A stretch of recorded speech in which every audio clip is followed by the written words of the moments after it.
e é expulso do Brasil. E é a partir daí que o nosso filme começa. Trazendo as fragilidades, as contradições, né? As lacunas também. Ela falou sobre o orgasmo na frente de outros homens. Inclusive, Dom Pedro foi ali e aprendeu umas técnicas.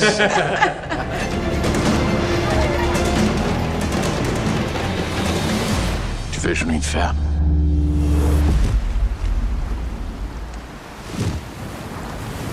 Vou começar com você, Cauã. A gente sabe que é um projeto até passional para você, como começou como produtor do começo ao fim. Sim. Desse projeto. E durante esse processo, essas várias pesquisas que vocês fizeram para construir e desconstruir o Pedro, o que mais te surpreendeu? Olha, eu fiz Dom Pedro na terceira série, foi o meu primeiro personagem. Eu nem sonhava em ser ator e eu fiz um Dom Pedro herói, montado num cavalo branco, e eu imaginava que aquela vassoura que era o meu cavalo era um cavalo imenso e eu descobri que não, que era uma mula. E ao longo do nosso projeto, com um roteiro brilhante da Laís Bodans, que é não só a nossa diretora, mas roteirista, e de uma pesquisa extensa e tendo acesso a informações muito contraditórias, muitos autores divergem sobre quem era e como era essa figura do Dom Pedro. Algumas informações que a gente decidiu retratar no nosso roteiro e no nosso filme era a epilepsia dele, o caso de sífilis que trouxe ele a não estar tão viril e não conseguir engravidar essa jovem esposa, esse cara que se dizia liberal, mas na verdade era um ditador quando ficava inseguro e não era um estrategista político. Na verdade, os estrategistas políticos eram José Bonifácio e Leopoldina, tanto que com a perda dela ele começa a fazer muito mais besteira e é expulso do Brasil, e é a partir daí que o nosso filme começa. E em Portugal ele é conhecido como Dom Pedro IV, um grande herói. Eu acho que o nosso filme propõe um olhar diferente tanto para o público brasileiro, né, Zoá, quanto para o público português. Trazendo as fragilidades, as contradições, né? As lacunas também, e esse imaginário também dessa viagem, né? De partida do Brasil e regresso para Portugal, né? Isabel, você já falou um pouquinho na coletiva da liberdade que ela te deu na construção da sua personagem, como você quis mudar a cena final. Sim. E você já falou bastante sobre isso. Eu queria saber quais outros elementos você trouxe para ela, além dessa mudança no final, que você trouxe na construção da personagem. As duas maiores cenas da minha personagem, a Laís deixou no roteiro um guia, né? A gente foi construindo em conjunto, não é uma pesquisa que eu fui fazendo e trazendo para ela, a gente ia ajustando. Então, falar sobre essa liberdade do prazer feminino, né? Do orgasmo, prazer da mulher, né?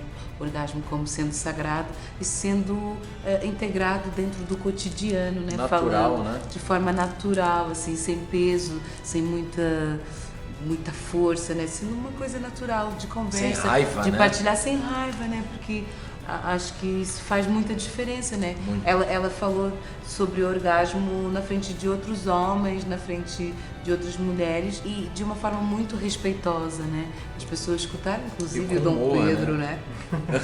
Inclusive o Dom Pedro foi ali e aprendeu umas técnicas.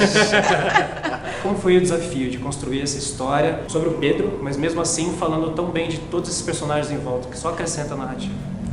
Bom, na verdade, assim, eu acho que olhar para o nosso passado hoje, para a história do Brasil, sem um olhar contemporâneo, é fazer um filme velho, né? Um filme datado, um filme que talvez já tenha sido feito, sem desmerecer, assim, porque, mas assim, a gente faz parte de uma época. E hoje a gente tem duas linhas muito importantes de pauta da nossa sociedade, que é o movimento feminista, muito movimentado pelo movimento Me Too no mundo, né? E o movimento Vidas Pretas Importam, após a morte do Floyd. Não que o movimento feminista ou o movimento preto não existisse antes, aliás, sempre existiu. A mulher sempre foi oprimida na história da humanidade. E as pessoas pretas, não, o movimento preto também sempre existiu e os pretos no Brasil estão aqui hoje porque eles resistem, né? Apesar de tudo, eles estão aí, né?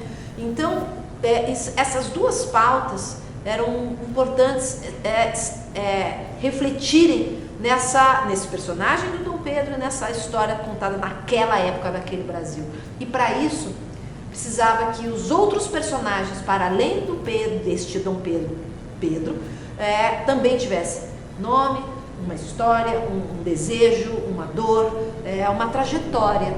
E também eu trouxe a minha língua paterna, né, que é o crioulo da Guiné-Bissau. O filme é permeado por várias línguas, né? Várias línguas de Moçambique, do Congo, vários portugueses, francês, inglês, vários sotaques, né? É uma Babel, né? É uma Babel, né? De linguística e também de culturas, né? E isso é muito incrível. E a gente tem falado ao longo do dia sobre como um filme que tem esse cariz histórico, não é? Retrata um período histórico que não existem muitos registros, né? Existe a licença poética, existe trazer essa humanização com contradições e é tão atual, né? Fala de questões tão atuais que a gente tem falado, né? A gente fala sobre masculinidade tóxica, racismo estrutural, ausência do feminismo, não no caso da personagem da Isabel, do homem achando que é dono do corpo da mulher, né? Sim. E são questões importantíssimas que a gente discute hoje em dia e está em busca de mudanças, né? Exatamente, né? Como um objeto artístico traz a reflexão sobre a nossa sociedade, né? Então, o poder da arte, né? De transformar não só o espectador, mas também nós como artistas, criadores, e no caso do Cauã, enquanto produtor, que está nessa viagem há algum tempo. 9 anos, né? 9 anos. 9 anos.